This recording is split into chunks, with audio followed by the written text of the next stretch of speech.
Hello everyone, एक बार फिर से स्वागत है आपका इस चैनल में। और आज हम लोग देखेंगे एमसीक्यू के कुछ क्वेश्चन देखेंगे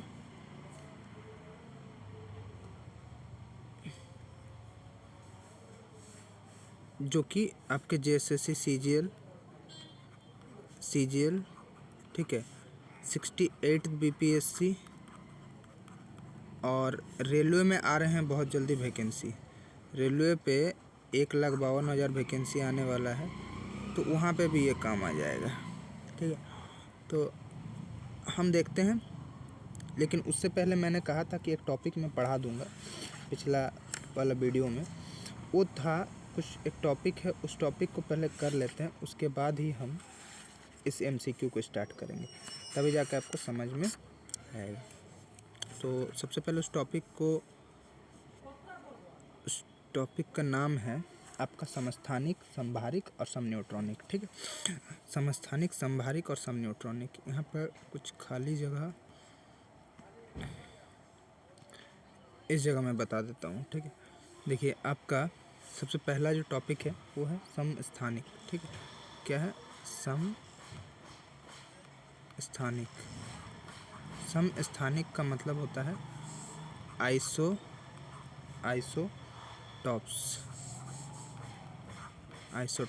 ठीक, आइसोटॉप्स क्या है? तो जिसमें क्या होता है, समान परमाणु संख्या, भिन्न परमाणु द्रव्यमान। मतलब कि same atomic number but different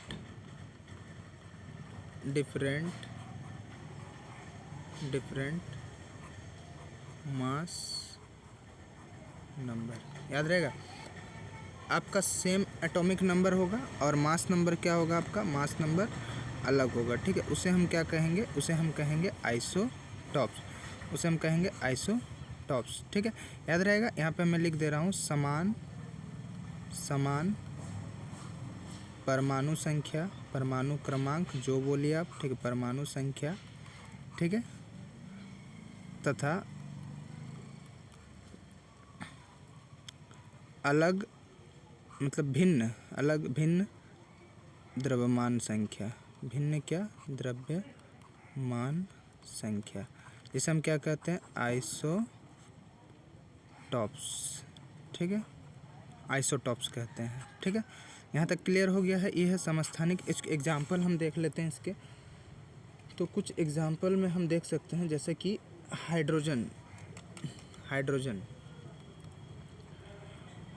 जिसका परमाणु संख्या कितना होता है? तो हाइड्रोजन का परमाणु संख्या होता है 1। लेकिन इसका द्रव्यमान संख्या अलग अलग भी होता है। ठीक है, हाइड्रोजन के परमाणु, परंतु उसके द्रव्यमान संख्या क्रमशः 1, 2 और 3। तो एक को जिसका 1 होता है उसे हम हाइड्रोजन, दो जिसको होता है उसे हम कहते हैं ड्यूटेरियम, और 3 जो होता है वो होता है ट्रिटियम। ठीक है, 3 जिसका होता है वो होता है ट्रिटियम। यहाँ पे मैं लिख दे रहा हूँ। पहला जो 1 होता है उसे हम क्या कहते हैं? ड्यूटेरियम। ठीक है, ड्यूटेरियम। उसके बाद जो दूसरा होता है आपका वो होता है, पहला जो होता है वो तो हाइड्रोजन ही होता है। ठीक है, पहला जो होता है वो हाइड्रोजन होता है। ठीक है, और दूसरा आपका ड्यूटेरियम जिसका मास नंबर 2, और जिसका मास नंबर 3 होता है उसे हम कहते हैं ट्राइटियम। ठीक है, उसे हम कहते हैं ट्राइटियम। जिसका द्रव्यमान संख्या 3 उसे ट्राइटियम, 2 ड्यूटेरियम और 1 हाइड्रोजन। ठीक है, तो देखिए इसका एटॉमिक नंबर तो एक ही है, बट जो मास नंबर 1, 2, 3 जिसके कारण इनका जो नेम भी है वो भी अलग अलग हो गया। ठीक है, तो ये हो गया आपका आइसोटॉप्स। क्लियर हो गया होगा। Same atomic number but different mass number. Copy में नोट डाउन कर लीजिए। उसके बाद हम अगला देखते हैं। तो अगला है, एक मिनट,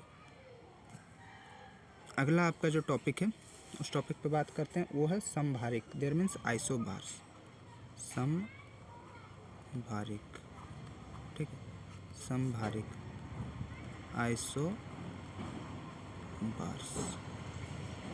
आइसोबार्स। ठीक है, इसमें क्या होता है? मास नंबर सेम होता है, मास नंबर सेम होता है, same mass number but different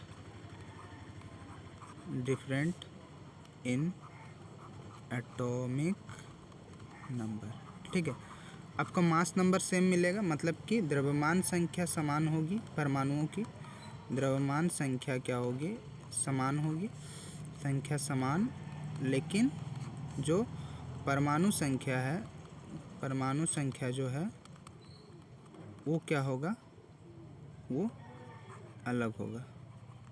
ठीक है, परमाणु संख्या आपका अलग होगा। इसको हम बोलते हैं आइसोबार्स। ठीक है, इसको हम लोग क्या बोलते हैं, आइसोबार्स। जैसे कि हम यहाँ पे देख लेते हैं, जैसे हाइड्रोजन,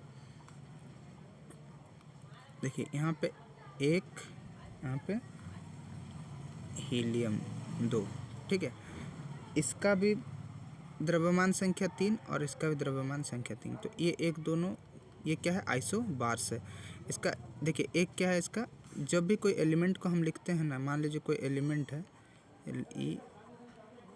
एलिमेंट, तो हम नीचे पे क्या लिखते हैं, एटॉमिक नंबर, और ऊपर में हम क्या लिखते हैं, मास नंबर। इस तरह से कोई एलिमेंट को, लाइक एक्स कोई एलिमेंट है तो एक्स का जेड मतलब एटॉमिक नंबर, ऊपर में मास नंबर लिखते हैं, इस तरह से रिप्रेजेंट करते हैं। ये नीचे वाला आपका एटॉमिक नंबर, ऊपर वाला आपका मास नंबर है।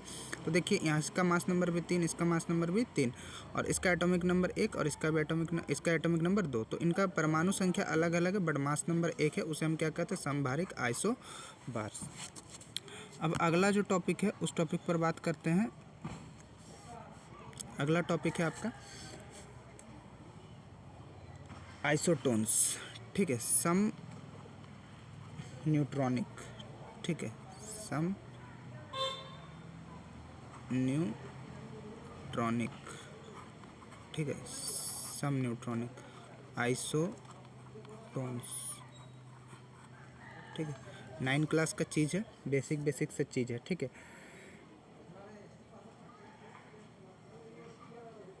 जिसमें इसे हम क्या कहते हैं, जिसमें न्यूट्रॉनों की संख्या क्या होती है, विभिन्न परमाणु में न्यूट्रॉनों की संख्या क्या होती है, तो न्यूट्रॉनों की संख्या समान होती है। न्यूट्रॉनों की संख्या क्या होती है, समान होती है। The number of neutrons is same, number of neutrons is same. तो यहाँ पे हम 2 एलिमेंट लेते हैं, एक पी, तो देखिए यहाँ पे 15 और 31। ठीक है, और यहाँ पे हम लेते हैं 16 और 32।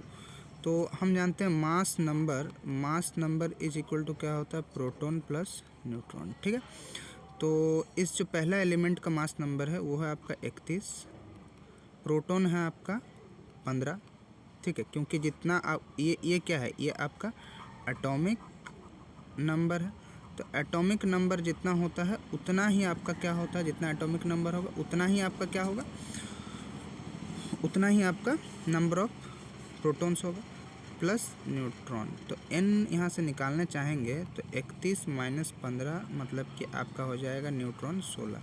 अब हम यही चीज़ दूसरे पे, इस पर अप्लाई करते हैं, सल्फ़र पर। ठीक है, देखिए सल्फ़र का वही मास नंबर कितना है, 32, ऊपर वाला मास नंबर मैंने अभी बताया, ऊपर वाला मास नंबर है, और आपका यहाँ पे प्रोटॉन है 16 और न्यूट्रॉन हमें निकालना है। तो यहाँ से n निकालना है, तो 32 माइनस 16, तो n इज इक्वल टू हो जाएगा 16। मतलब देखिए यहाँ पे भी न्यूट्रॉन 16, यहाँ पे भी न्यूट्रॉन 16, तो ये दोनों क्या है, आइसोटोन्स। क्या है, आइसोटोन्स। क्लियर, ये 3 टॉपिक था जिसमें समान संख्या में न्यूट्रॉन हो। तो देखिए यहाँ पे भी न्यूट्रॉन 16 है, यहाँ पे भी न्यूट्रॉन 16 है। मास नंबर क्या है, ये मैंने पिछला क्लास में पढ़ाया है, आप वहाँ जाके देखिए पहले, तब जाके समझ में आएगा। एक भी वीडियो छोड़िएगा नहीं, है पार्ट 2 है। ठीक है, पार्ट 1 आप देख लीजिए। अब हम आते हैं MCQ पे। MCQ अब प्रैक्टिस करेंगे जो जो हमने पढ़ा। ठीक है, जो जो हमने पढ़ा उसको हम प्रैक्टिस करेंगे। तो सबसे पहले आते हैं, पहला क्वेश्चन नंबर 1। देखिए यहाँ पे जो भी क्वेश्चन है सभी PYQ है। ठीक है, प्रीवियस ईयर क्वेश्चन है, और उल्टा फुल्टा क्वेश्चन मैंने नहीं लाया, सभी NCERT पर बेस्ड है। तो बेसिक जो बुक होता है वो NCERT ही होता है, तो हम NCERT पहले कवर करने की कोशिश करेंगे। देखिए परमाणु का नाभिक का अवयव है, परमाणु के नाभिक में क्या क्या पाया जाता है, तो परमाणु के नाभिक में क्या क्या पाया जाता है? इलेक्ट्रॉन और प्रोटॉन नहीं, हमने पिछला क्लास में पढ़ा इलेक्ट्रॉन और न्यूट्रॉन भी नहीं, प्रोटॉन और न्यूट्रॉन। तो इसके लिए आपका क्या हो जाएगा? ऑप्शन नंबर सी कि इलेक्ट्रॉन के नाभिक पर क्या पाया जाता है? प्रोटॉन और न्यूट्रॉन। उसके बाद हम अगला क्वेश्चन देखते हैं। तो अगला क्वेश्चन है दूसरा आपका बोल रहा है, दूसरा क्वेश्चन नंबर 2 है कि आणविक संरचना के बारे में निम्नलिखित में कौन सा कथन सही है? ठीक है, तो कौन सा कथन सही है? तो पहला पढ़िए, न्यूट्रॉन तथा इलेक्ट्रॉन न्यूक्लियस में होते हैं, न्यूट्रॉन तथा इलेक्ट्रॉन न्यूक्लियस में तथा प्रोटॉन न्यूक्लियस के इर्द गिर्द घूमते हैं। तो ये ऑप्शन गलत है। न्यूट्रॉन तथा इलेक्ट्रॉन न्यूक्लियस में नहीं होते हैं और प्रोटॉन न्यूक्लियस में इर्द गिर्द नहीं घूमते हैं। इलेक्ट्रॉन तथा प्रोटॉन न्यूक्लियस में होते हैं, ये भी गलत है। प्रोटॉन तथा न्यूट्रॉन न्यूक्लियस में ये सही है। हमने देखा था ये मान लीजिए न्यूक्लियस है, तो इसमें एक मिनट, ये अगर न्यूक्लियस है तो इस पर आपको क्या मिलेगा? Proton plus neutron. ठीक है, और इसके इर्द गिर्द कौन घूमेगा? इसके इर्द गिर्द कौन घूमता था? तो इसके इर्द गिर्द घूमता था electrons. There means option number C is right. Proton तथा न्यूट्रॉन न्यूक्लियस के में होते हैं तथा इलेक्ट्रॉन क्या होता है? न्यूक्लियस के इर्द गिर्द चक्कर लगाता, मतलब there is option number C. देखिए, एक पूछा था आपका आरएस में, ठीक है, और आरटीएस में, मतलब राजस्थान पीसीएस में। अब हम आते हैं अगला क्वेश्चन नंबर 2 पे। क्वेश्चन नंबर 2 क्या है आपका? तो क्वेश्चन नंबर 2 है, एक परमाणु के केंद्र को धन आवेशित हिस्सा क्या कहलाता है? तो ऋण आवेशित हिस्सा क्या कहलाता है? तो ऋण आवेशित हिस्सा कहलाता है आपका इलेक्ट्रॉन्स। ठीक है, और आपका धन आवेशित हिस्सा क्या कहलाता है? तो कहलाता है प्रोटॉन। तो यहाँ पे option number A is right. और न्यूट्रॉन का कोई भी चार्ज नहीं होता, न्यूट्रॉन का चार्ज नहीं होता, नो चार्ज। ठीक है, अब हम अगले क्वेश्चन पे आते हैं। अगला क्वेश्चन है, देखिए सारा प्रीवियस ईयर क्वेश्चन पेपर है। ठीक है, अगला क्वेश्चन है कि निम्नलिखित में कौन सा अणु एटम का भाग नहीं, मतलब अणु का भाग नहीं है? तो इलेक्ट्रॉन एटम में पाया जाता है, प्रोटॉन भी पाया जाता है, न्यूट्रॉन भी पाया जाता है, फोटोन आपका नहीं पाया जाता। देयर मीन्स यहाँ पे आपका आंसर क्या हो जाएगा? Option number D is your answer. अब हम अगला आते हैं, अगला क्वेश्चन नंबर 4, सॉरी एक मिनट, क्वेश्चन नंबर 5। तो आपका क्वेश्चन नंबर 5 में क्या है? क्वेश्चन नंबर 5 में है कि एक ही प्रकार के परमाणु निम्न में किस में मिलते हैं? एक ही प्रकार के परमाणु निम्न में किस में मिलते हैं? ये आपका किस में पूछा था? तो 53rd और 55th बीपीएससी में। तो खनिज यौगिक में नहीं मिलते हैं, खनिज मिश्रण में भी नहीं मिलते, आपको किस में मिलते हैं? प्राकृतिक तत्वों में। प्राकृतिक तत्वों में एक ही प्रकार के परमाणु मिलते हैं, ठीक है, जो नेचुरल एलिमेंट्स है उस पर। अच्छा, अगला क्वेश्चन है परमाणु नाभिक का खोज था। परमाणु नाभिक का खोज किसने किया था? देखिए, आपने 9th क्लास में पढ़ा होगा रदरफोर्ड का एक्सपेरिमेंट के बारे में। ठीक है, उन्होंने एक गोल्ड फॉयल लिया था और उस गोल्ड फॉयल से लगभग 20,000 अल्फ़ा पार्टिकल्स को पास कराया था। उसमें से एक अल्फ़ा पार्टिकल्स स्ट्रेट फॉरवर्ड आ रहा था। इसका मतलब उन्हें पता चला, उन्होंने क्या किया? नाभिक का वहीं से उन्होंने खोज किया था। तो यहाँ पे आइंस्टाइन ने नहीं किया था, थॉमसन ने इलेक्ट्रॉन का खोज किया था, डाल्टन ने भी नहीं किया था। तो परमाणु का नाभिक का खोज किसने किया था? रदरफोर्ड ने। ये क्लास 9 के एनसीईआरटी में रदरफोर्ड एक्सपेरिमेंट में साफ साफ लिखा है। ये क्वेश्चन भी आपका पूछा गया था, ये क्वेश्चन पूछा गया था राजस्थान पीसीएस में। ठीक है, अब हम अगला क्वेश्चन पे आते हैं। एटम में न्यूट्रॉन का खोज किसने किया था? तो एटम में न्यूट्रॉन का खोज किसने किया था? तो रदरफोर्ड ने क्या किया था? इलेक्ट्रॉन का खोज किया था। चैडविक ने न्यूट्रॉन का खोज किया था। तो यहाँ पे ऑप्शन नंबर आपका क्या हो जाएगा? बी। और रदरफोर्ड ने आपका न्यूक्लियस का खोज किया था। और न्यूटन, ये न्यूटन है, न्यूट्रॉन नहीं है, न्यूटन। ठीक है, देखिए जेपीएससी में पूछा गया क्वेश्चन है। ठीक है, झारखंड पीसीएस 2003 में ये क्वेश्चन पूछा गया था। और ऐसा लगता है आपको अब नहीं पूछेगा, ऐसा बात नहीं है। ठीक है, क्यों?